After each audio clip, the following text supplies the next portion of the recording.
Então, muito obrigado, professor Nathalie, mais uma vez por estar aqui com a gente. Essa é a entrevista sobre o grupo de racismo do Agente da Cidadania, de Mulher, que a gente está tentando abordar várias pessoas negras que para a gente tem alguma história para contar. Eu fui um dos que gerencia um grupo e eu convidei o senhor, que durante a minha trajetória no IFE foi o senhor que eu via um cara como eu fazendo uma coisa grandiosa que eu falo assim, mano, um dia eu quero chegar a ser tão importante como esse cara é na nossa instituição. A entrevista não vai ser grande, não vai ser uma coisa gigante, vai ser só 5 questões, 5 perguntas no caso, e a gente vai conversando aqui da melhor forma possível, tá bom? Ótimo. Vou começar com a primeira e para você, qual a importância de se criar um Dia Nacional da Consciência Negra? Ícaro, talvez, né, se nós não vivêssemos num país em que a gente tem, né, o racismo estrutural, né, talvez não seria algo tão importante assim. Mas pensando num país como o Brasil, aí eu vejo uma grande importância nesse dia, tanto para pessoas negras quanto para pessoas brancas, porque é um dia que quase que obrigatoriamente as instituições elas promovem algo para poder pensar essas questões todas de racismo, de negritude, de branquitude. Né? Algumas escolas só conseguem trabalhar algo sobre a questão do racismo nessa data, o que eu acho completamente equivocado, porque o racismo ele acontece todos os dias, a todo momento, né? Então deveria ser algo que deveria, né, estar aí nas pautas escolares, principalmente, né? Quase que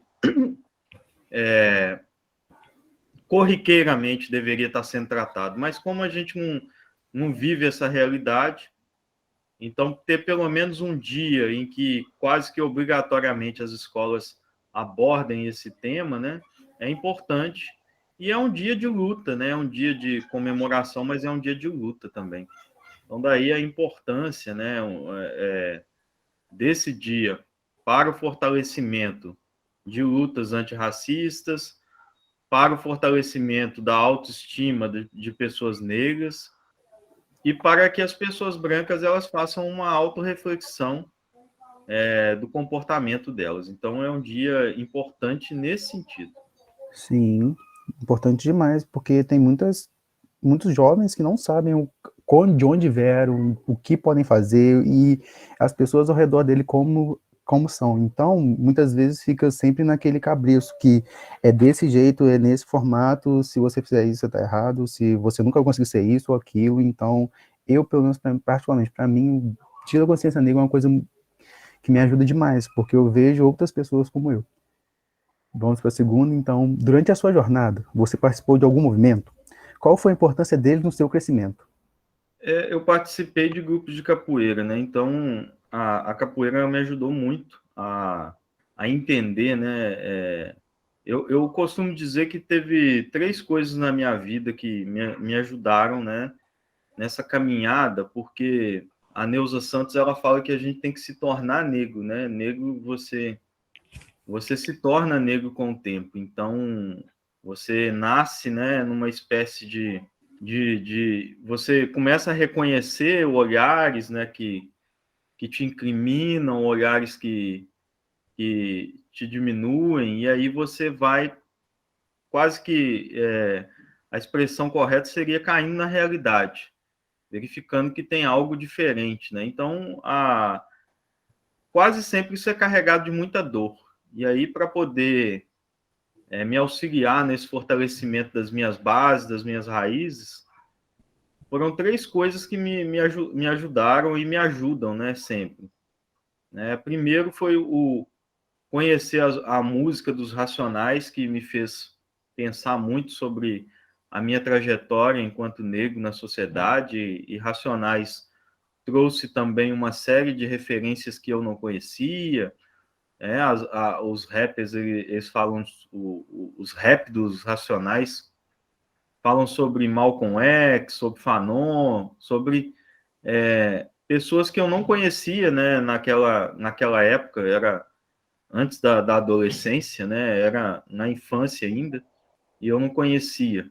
E a capoeira, né, com toda a questão, né, de ser uma arte ancestral e que nasceu no Brasil com influências africanas assim evidentes e com toda essa luta, né, que a capoeira nasce como uma estratégia de luta contra a escravização de pessoas negras no Brasil. Então, isso me fez ver que era possível, né, encontrar meios de lutar contra qualquer estrutura que me limitasse. Então, a música dos Racionais, a capoeira e também a literatura, principalmente a literatura de Machado de Assis, que comecei a ler muito né, na infância ainda, né? E que me mostraram assim, né, como que o autor nacional que a gente reconhece como um dos maiores, se não o maior autor da literatura brasileira, ele era negro, né? Então, apesar que os livros, né, na época que eu tinha acesso a esses livros, não falavam, né, que ele era negro, falavam uma espécie de mulato, né, algo assim que a gente fica nesse campo aí de não conseguir identificar quem era essa pessoa. Né? Até recentemente, as fotos que nós conhecíamos do Machado de Assis eram fotos branqueadas fisicamente, né? Era passada tinta branca nas fotos, né? Até que encontraram alguns registros fotográficos que não sofreram essa manipulação, e aí você consegue identificar facilmente os traços, né, de pessoas negras nele, né? O formato do nariz, da boca, né? E a cor da pele também, bem característica, parecida com a minha cor ou a sua cor, né? Então é algo que me fez, né, parar e fortalecer ainda mais a minha autoestima, mas principalmente a capoeira, né? Então, a capoeira é um movimento que as pessoas talvez não vejam dessa forma, mas é um dos movimentos negros que existe com mais força em todo o território nacional e até mesmo fora do Brasil. Né? A capoeira ela resiste. As pessoas falam muito de perspectiva decolonial, né? Ou perspectiva descolonial. É algo que está muito em moda atualmente, mas a capoeira sempre foi anticolonial. Anticolonial, antirracista, desde o início da sua criação, do seu nascimento, né, em solo nacional, ela tem essa perspectiva anticolonial. Né? A capoeira ela não foi colonizada. Apesar que algumas correntes da capoeira tenham caminhado muito ao lado de uma luta por dinheiro mesmo, né? Entrou no mercado e começou a ganhar dinheiro no mercado. Mas até mesmo essas pessoas começaram a entender que esse mercado ele usa e abusa de formas tradicionais de luta, e aí luta no sentido amplo, né? Porque estou falando de movimentos sociais também. Né? Às vezes esses movimentos eles acabam entrando na lógica do mercado. O mainstream acaba absorvendo isso, e a capoeira, em determinado momento, ela viveu esse auge com pessoas ganhando muito dinheiro em torno da capoeira, mas com o passar do tempo, isso deixa de ser moda, e aí as pessoas caem na real novamente e começam a refletir, né? Peraí, né? Naquele momento eu servia e eu era valorizado para ganhar dinheiro. Mas agora não sou mais. O que aconteceu? Aconteceu porque o mercado ele faz isso. Né? Então, eu vejo sempre a capoeira como algo que resiste. pode ter se apropriado em determinado momento da lógica de funcionamento do mercado capitalista? Pode, mas ela manteve e mantém sempre a sua raiz de movimento social antirracista e anticolonial. É aquilo, né, que se tu pegar os livros de história sobre a capoeira, sobre as rodas de negros, é basicamente isso. Era um movimento que era, na época, uma dança que hoje a gente vê que é uma luta, no final das contas, mas era para também uma autodefesa dos negros contra policiais, ou qualquer tentativa de ir para cima deles no momento ali. E eu te falo, o Racionais hoje, ele faz parte, mesmo não tendo o mesmo sucesso que antigamente, quando começou, hoje ele faz muito, ele dá muita força para o movimento dos rappers e das pessoas que estão nesse meio. Hoje, para mim, que sou dessa nova geração do rapper, ver pessoas como Djonga, o BK, Xamã, entre outros rappers que são negros, presos, que eu vejo que são pessoas que me representam ali, para mim é maravilhoso. Porque você vê que tem pessoas em âmbitos gigantescos, em locais altos na sociedade, que eu falo assim, nossa, maravilha, então eu também posso um dia tentar chegar lá. Pergunta. E ao longo da sua trajetória como professor, poder falar sobre uma situação em que o racismo lhe prejudicou? É difícil falar de uma só. O racismo, né, ele sempre está prejudicando, né, a gente, assim, né? E às vezes nem é sempre assim. Eu posso me lembrar de situações em que eu era a pessoa, né? Não vou entrar em muitos detalhes, assim, Assim, porque eu acho que o importante é só a gente refletir e entender que esse racismo estrutural existe e que não significa que a gente não consiga algumas coisas, né? Você tem que resistir a esse racismo, apesar de que seja algo muito doloroso, né?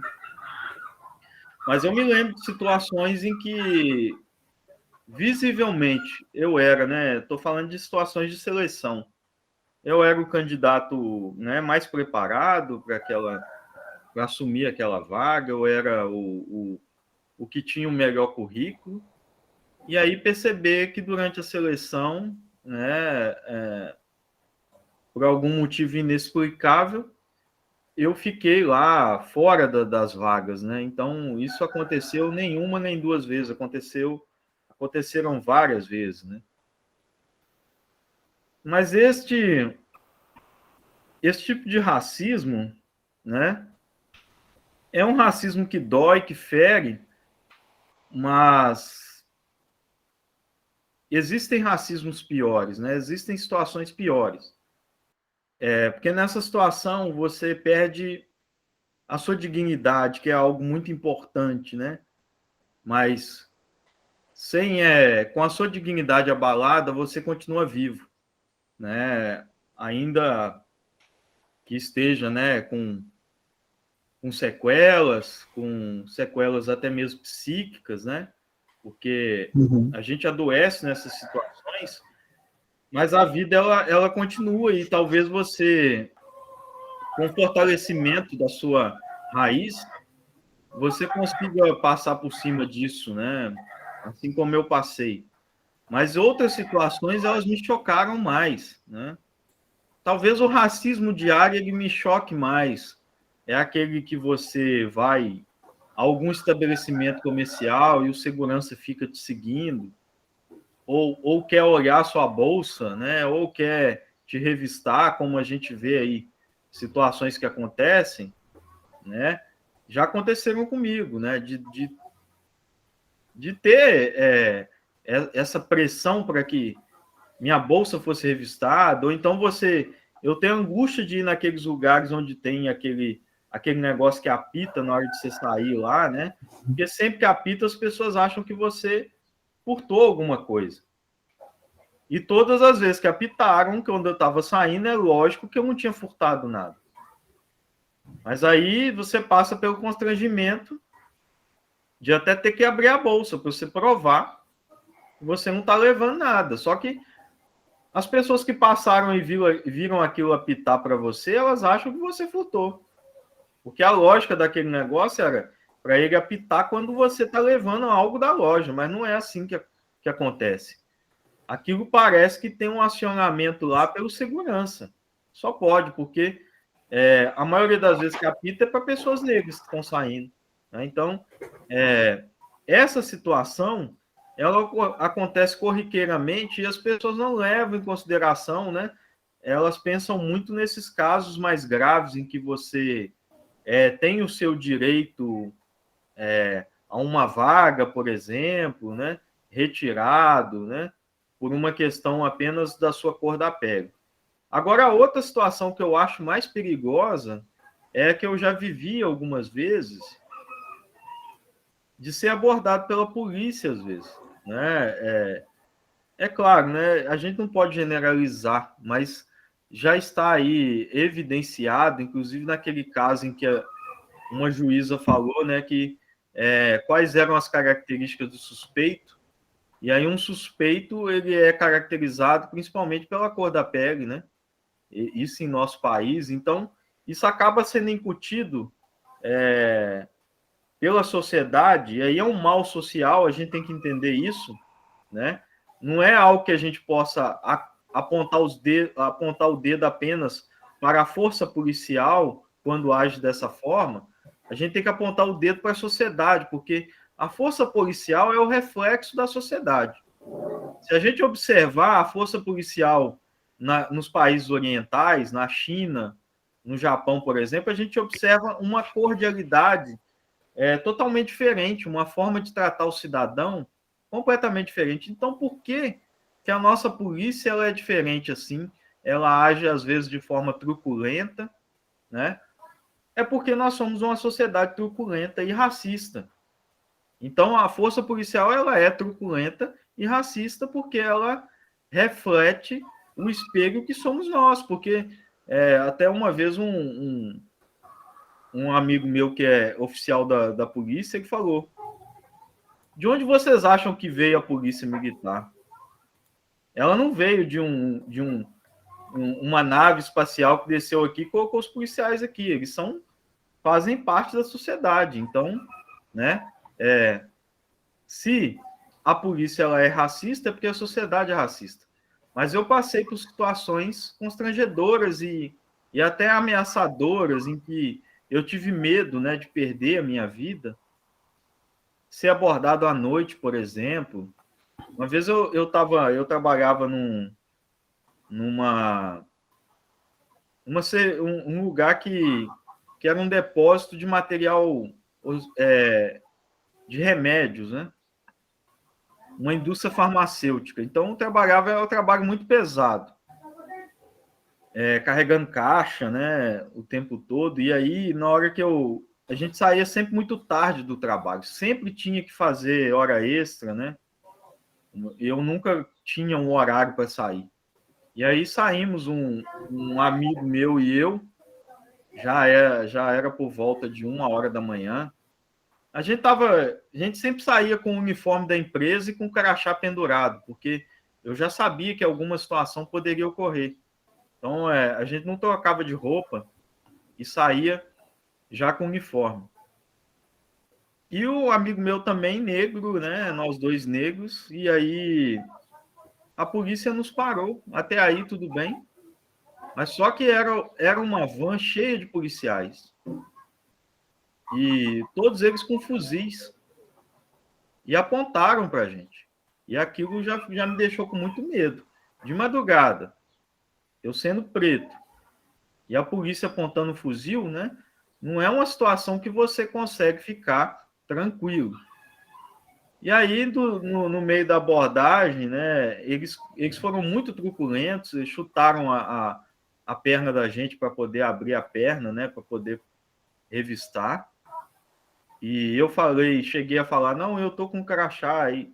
E ele falou, não, problema seu, né? Foi muito assim mal educado. Tô saindo do trabalho e tal. E aí um amigo meu, ele começou a ficar exaltado, queria Ah, por que vocês estão abordando e tal? Eu falei assim, cara, fica quieto, deixa abordar, né? Porque na hora que terminar a gente vai embora, né? A gente tem que sair vivo dessa, né? Às vezes, em alguns momentos, não tem como, você tem que viver aquela humilhação para poder continuar vivo. Porque dependendo da sua reação, você pode perder a vida numa situação dessa, né? Você pode ser assassinado numa situação dessa. De madrugada, sem testemunha, né? Então, por essa situação eu passei algumas vezes, né? Então, essa situação, ela me aflige. Não que as outras não me causem dor, mas nessa eu corro o risco de perder a minha vida, de ser assassinado, né? Então, é uma situação que eu não quero que ninguém passe por isso, porque realmente é traumática. À noite, se eu ver carro de polícia, eu tenho medo.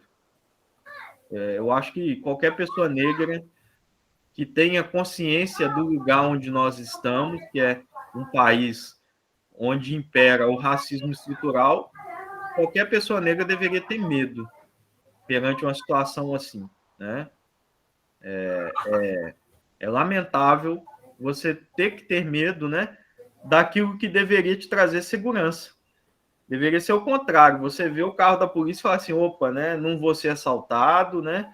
Eu estou tranquilo e tem a polícia ali para me proteger. Mas, infelizmente, né, novamente gostaria de dizer, não generalizo, porque conheço vários policiais que são pessoas, né, formadas, com formação em direitos humanos, principalmente a polícia de Minas Gerais tem essa preocupação, mas os policiais, como o meu amigo disse, eles não vêm aqui numa nave espacial, né? Eles são representantes da sociedade, e a sociedade é racista, e aí a polícia é racista. Estou falando da realidade de Minas Gerais. A do Rio de Janeiro, eu nem entro em detalhes, porque lá é guerra civil. Lá nós temos que entender que nós estamos num país em que o projeto de nação não inclui pessoas negras. Aliás, é totalmente o inverso. O projeto de nação do nosso país quer dizimar as pessoas negras, né? Isso fica evidente quando a gente vai estudar a história da formação do Brasil, né? O processo de escravização, logo depois, aquela abolição feita, né, de uma forma totalmente absurda, sem um projeto de inserção de pessoas negras na sociedade, sem uma política pública, né? E aí você tem, logo depois, a imigração, o processo de imigração feito por uma estratégia de Estado, né? É evidente que a estratégia era vamos branquear o Brasil. Mas o negro é tão forte que permanece aí até hoje e é majoritariamente, né, a população que existe em maior número de brasileiros é formada por pessoas negras. Então, isso expressa, sobretudo, a nossa qualidade de resistir. Mas é preciso entender que sobreviver não é viver. Sobreviver é algo que nós estamos fazendo até hoje, sobreviver. Mas a gente ainda não teve a oportunidade de viver no Brasil, porque no Brasil nós somos cidadãos de segunda ou terceira categoria, né? Talvez não somos nem reconhecidos como brasileiros.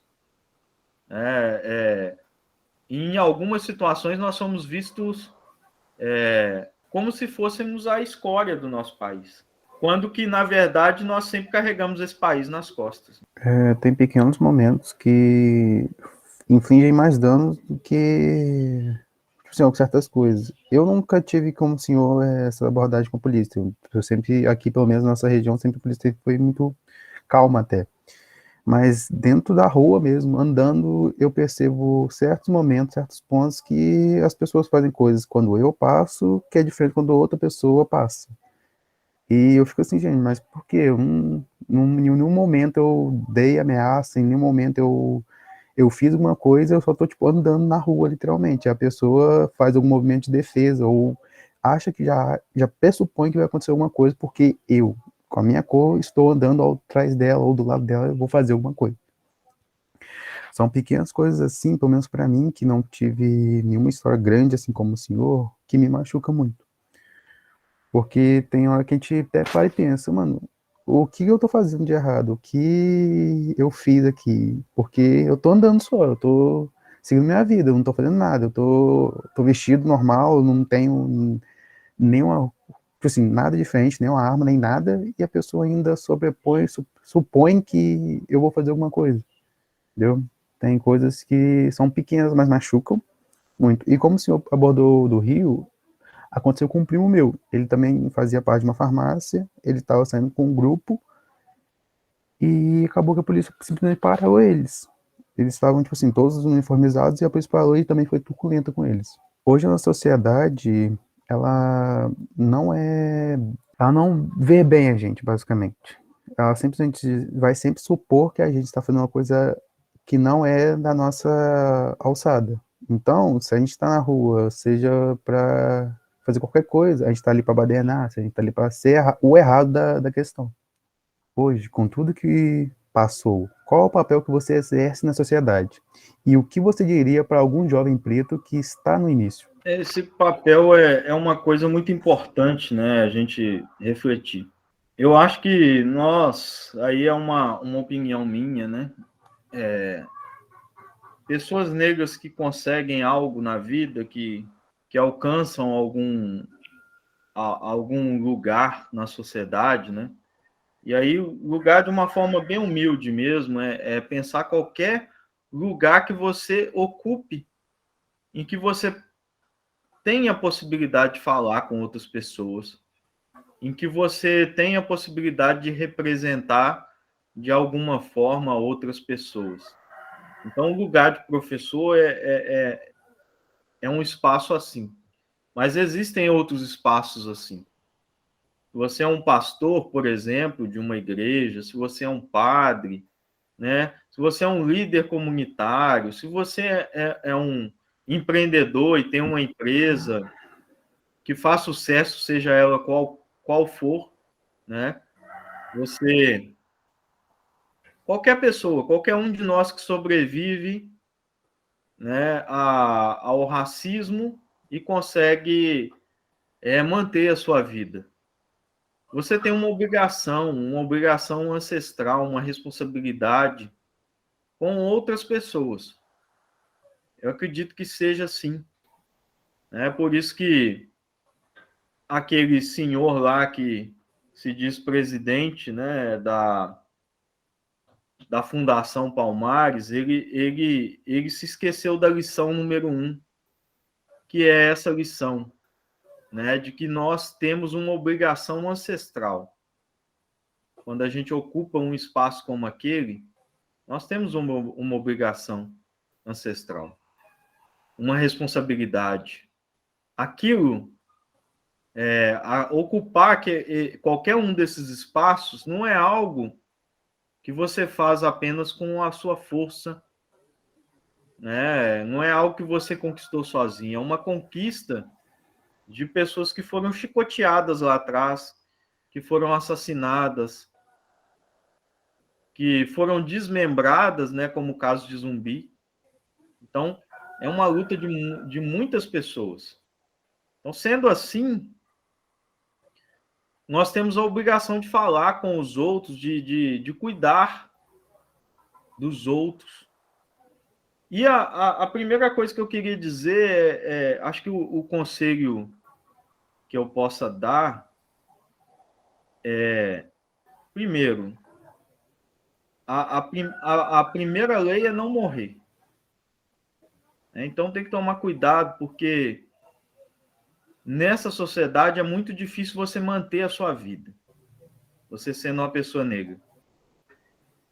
E aí existem algumas situações em que você é assassinado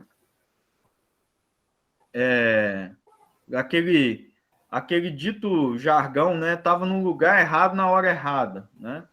Então, você, né? Acontece muito no Rio de Janeiro. Você está lá na sua casa e a bala perdida, né? Que a gente sabe que só acerta o negro, ela vai e te acerta lá. Então, é uma situação que você não tem muito controle. Agora, tem outras situações que você tem controle. E aí é sobre essa que a gente tem que tomar cuidado para não entrar nessas situações. Quais são essas situações? Olha, se você der algum motivo, porque sem dar motivo, o Estado te mata. Se você der algum motivo, aí você vai morrer mesmo, né? Então, evitar o caminho das drogas, que a gente sabe que quem lucra nesse mercado não são as pessoas negras. Quem luta nesse mercado não está com arma na mão lá, protegendo aquele comércio, digamos assim, ilegal, né? Não é o pequeno traficante, não é a pessoa que vende uma droga aqui, outra ali. Quem lucra com esse mercado geralmente são pessoas brancas, que nem lá estão. Então, para que você vai entrar nesse lugar em que você vai ser totalmente ocupar uma posição totalmente desfavorável? A gente observa aí os casos, né, de tráfico de drogas, de helicópteros cheio de droga, em que pessoas brancas não são nem culpadas por isso, né? Não são criminalizadas por isso. Agora, o cara que está lá, na boca, vendendo, quem é? Uma pessoa negra. E vai ser assassinada. Os casos aí, eles estão aí para nos mostrar isso. Então, o conselho que eu daria, o primeiro é esse. É tentar sobreviver e evitar esses espaços em que você vai ficar mais exposto, né, a um ataque do Estado racista, né, que possa retirar a sua vida. Então, tomar cuidado com esses espaços. E a outra também tem a ver com a lógica do mercado, né? A música do Racionais ensina muito isso. O capitalismo não foi feito para pessoas pretas. Capitalismo porque nós somos obrigados. Agora, evita de ficar achando, né, que esse capitalismo é propício para nós. Não queira vender, e isso está lá no Racionais também, vender a sua alma por dinheiro, por alguns símbolos de status, né, dentro dessa lógica capitalista. E quando eu digo isso, eu não quero dizer que se você tiver dinheiro, muito dinheiro, você não possa desfrutar desses luxos. Se você tiver, desfrute. Mas não venda a sua alma, não coloque a sua vida em risco ou a memória dos seus ancestrais por causa disso. Mas eu acho muito interessante quando as pessoas elas possuem muito dinheiro, que é o caso da Beyoncé, por exemplo, né? É o caso do Jay-Z. Eu amo a estratégia de ostentação deles, porque ela traz um reflexo positivo para todos nós. Mas se vocês observarem, eles não estão vendendo a alma deles. Eles continuam com essa raiz ancestral muito forte. Tô dando um exemplo deles, mas tem outros. O Emicida no Brasil. O Emicida tem dinheiro. Ele tem fama, ele tem empresa de sucesso. O Djonga, aqui em Minas Gerais também, né? São pessoas referência. O Djonga tem os carros dele lá, né, importados. O Emicida deve ter também um luxo dele, né? Mas eles não venderam a alma deles. Muito pelo contrário. O mercado, né? Às vezes tem que baixar a cabeça para os dois, né? Porque eles são aqueles casos de pessoas negras que são incontornáveis, né? O mercado não tem como esquecer de Djonga, esquecer de Emicida. Agora, vou trazer outro nome aqui. Olha o Nego do Borel, outro exemplo, né? Um exemplo de uma pessoa que entrou nessa lógica do mercado de uma forma diferenciada e está sofrendo as consequências por isso. E falo o nome dele não na expectativa de julgá-lo, não tem capacidade de julgá-lo. Ele alcançou um sucesso tremendo, né? E essa lógica do mercado ela é muito forte. Eu não sei se você, Ícaro, ou eu, se entrássemos também nesse mercado na forma como ele entrou, fazendo sucesso, eu não sei se nós perderíamos a cabeça. Eu não sei se esse mercado conseguiria ou não nos convencer. Eu não sei se nós teríamos a mesma disposição que o Emicida tem, que o Djonga tem, né? Eu não sei. Talvez nós seríamos servos do mercado, por uma questão de dinheiro, por uma questão de fama, porque a fama é muito sedutora. É muito sedutor você participar de alguns canais de televisão o tempo todo, você ficar aparecendo ali, né? As pessoas...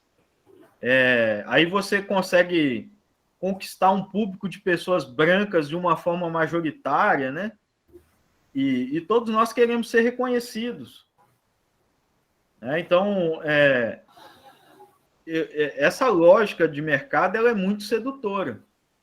É difícil demais conseguir manter a cabeça como o Mano Brown, né, consegue, como todos os integrantes do Racionais conseguem, como o Djonga consegue, como o Emicida consegue. E eu me lembro muito bem uma vez, né, que o Mano Brown foi chamado para apresentar num programa de televisão, desses programas de domingo, eu não vou citar o nome, mas nesses programas de domingo que todo mundo sabe como é que são, né? E aí eles falaram acho que falaram que iriam, mas na hora deram o bolo, né? E não foram. Então é uma lição. Esse espaço não é o meu espaço. Ou, se eu for lá, eu vou incomodar. Eu vou para incomodar, né? E talvez as pessoas não gostem do que eu vá falar. Mas eu vou ser autêntico e vou falar, porque aí retorna a questão da responsabilidade. É preciso sempre se lembrar da responsabilidade. Nenhum de nós, negros e negras, chegamos a nenhum espaço sozinhos.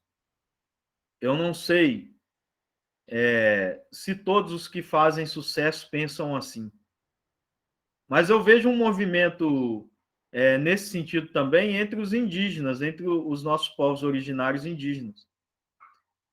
Sempre que um artista indígena ele desponta no mercado, no mainstream, ele leva outras pessoas junto. E aí eu fico pensando muito que tem a ver com esse movimento que o Emicida faz, que o Djonga faz. O Djonga, agora ele é muito mais um empresário de talentos, né? Ele leva talentos para o mercado. Ele é muito mais isso do que um cara que faz sucesso sozinho. Aliás, ele nunca foi um cara que fez sucesso sozinho. Ele sempre leva pessoas com ele, né? E a mesma coisa é o Emicida, né? O Emicida também, ele tem essa preocupação de eu vou levar pessoas comigo.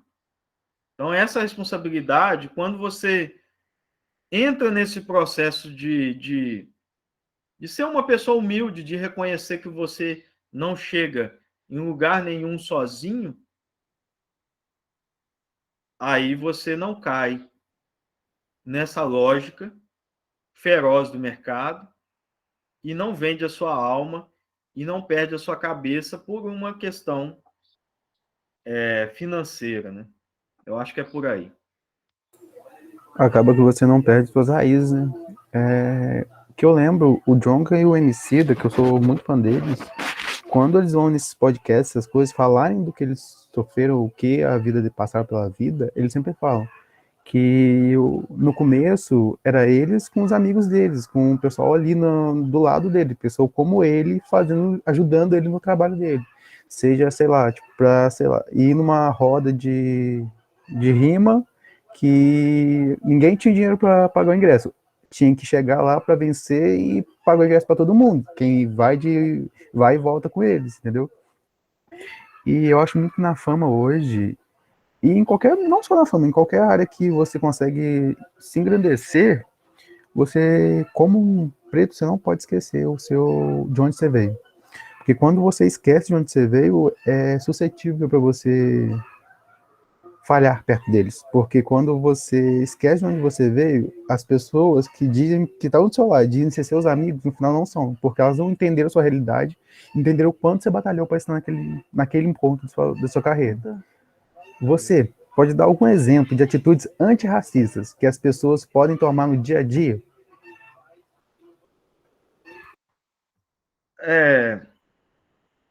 Atitude antirracismo primeiro, é preciso entender que o racismo é um crime, né? Então, tá lá no Código Penal, né? Agora, é preciso entender também que no nosso país algumas atitudes são crimes, outras elas não são consideradas criminosas. Quando você vira a cara para uma pessoa negra, quando você muda de calçada para não passar perto de uma pessoa negra, isso não é criminalizado no Brasil, né? Se uma pessoa negra passar e você cuspir do outro lado, né? Fazer uma expressão de nojo, isso não é crime. Mas isso mata pessoas, né? Nós sabemos disso. Agora, por um outro lado, o racismo é uma doença também. E o Franz Fanon, que é um cara que eu gosto muito de ler, ele vai falar que é uma doença do branco, não é uma doença do negro. É uma doença do branco criada pelo branco. Isso a gente sabe, né? Agora, eu acho interessante trazer essa perspectiva da doença, e uma doença psíquica. Então, é algo que a maior luta antirracista, ela ocorre dentro da pessoa. Isso aí estou falando para pessoas brancas, né, que têm esse privilégio. É preciso entender que a luta antirracista é um privilégio também, que a pessoa pode escolher ou não. Agora, para o negro, não tem como você escolher. O fato de você existir já é uma luta antirracista. O fato de você se manter vivo já é uma luta antirracista. Então, estou falando especificamente para pessoas brancas. E aí, para pessoas brancas, você tem que estar pensando o tempo todo naquilo para você não cometer, e ainda assim, em alguns momentos, você vai cometer o racismo. Então, a primeira luta ela é interna. Enquanto você estiver fazendo essa luta, automaticamente você vai se posicionar quando você vê algumas situações em que o racismo acontece. E aí são coisas bem simples, você ver a situação e se posicionar. Se você vê algo de racismo acontecendo, é se posicionar. Você vê a polícia abusando ali da violência com pessoas negras, o que você puder fazer, faça. Ou filme, ou chame outras autoridades, tome uma atitude. Você tem que tomar uma atitude. Também não dá para ficar falando que é antirracista e ver uma coisa dessa acontecer e simplesmente seguir seu caminho, né?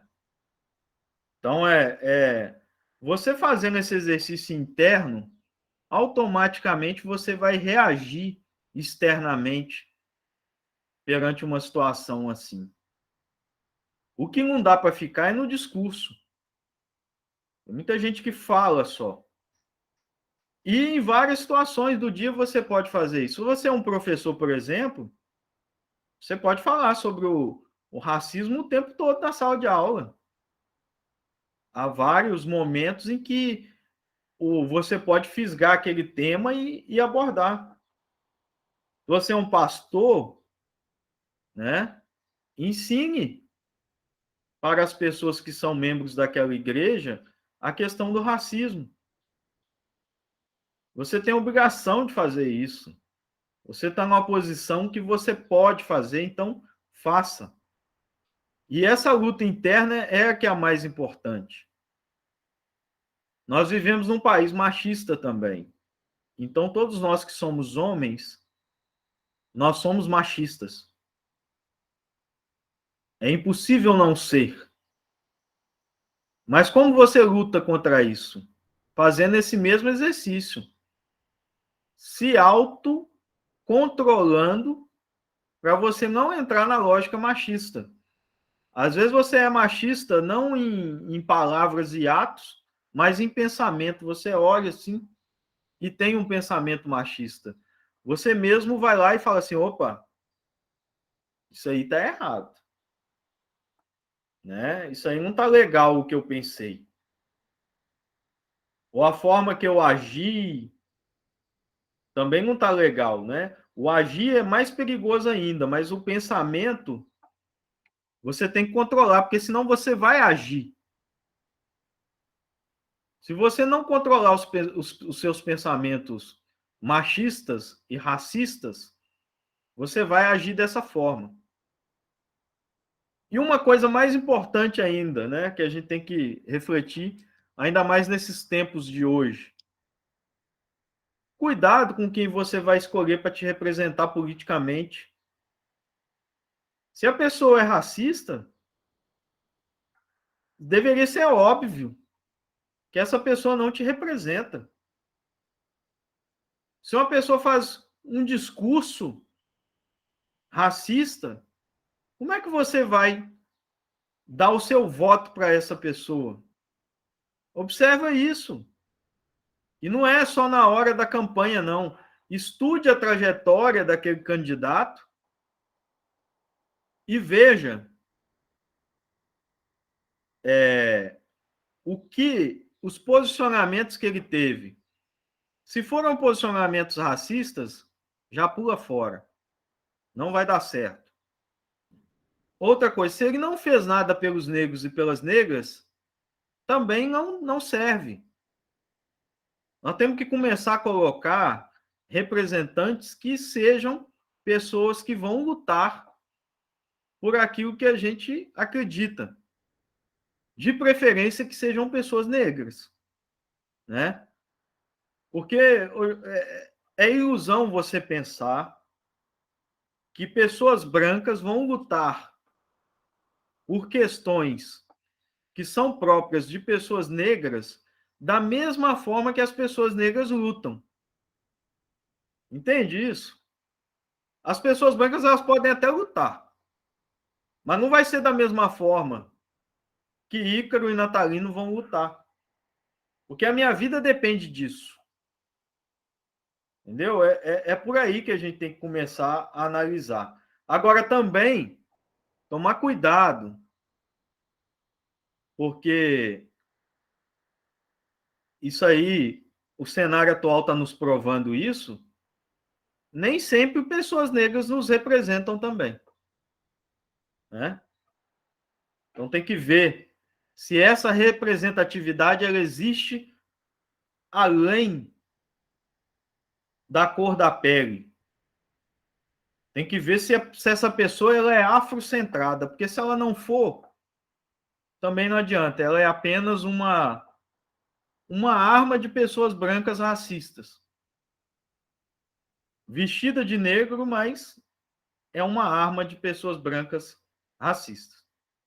Então, observar isso tudo faz parte da luta antirracista. Coisas pequenas, às vezes, que a gente faz.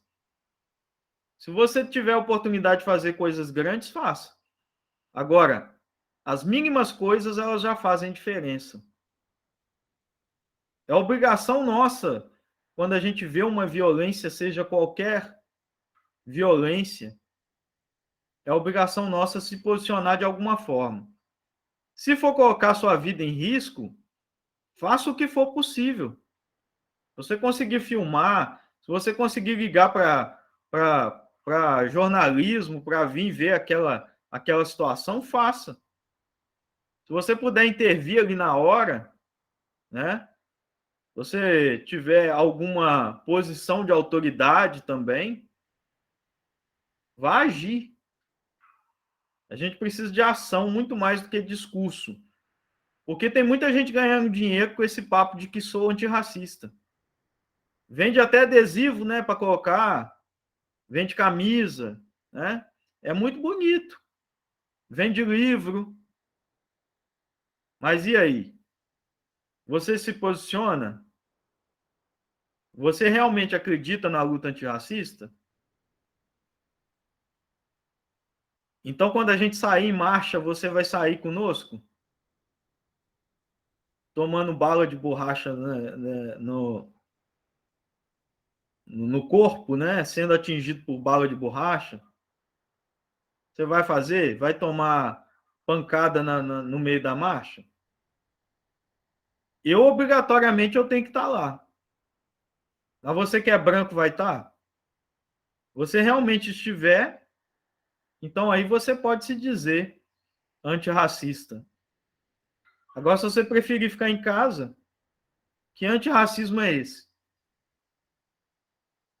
É aquele mesmo fato, né?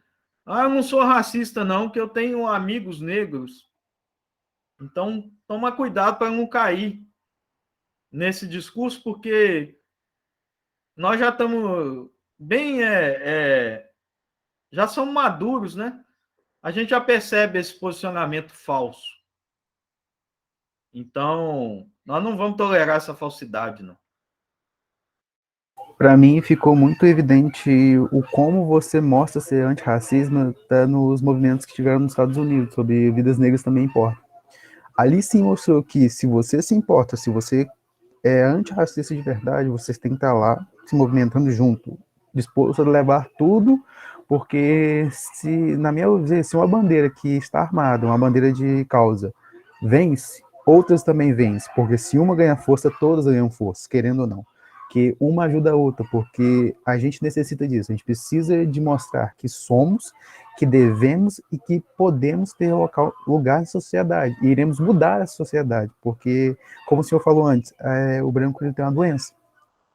E um do jeito de a gente curar essa doença é mostrando para ele que ele está doente, que ele tem que mudar, ele tem que tentar um jeito de se curar.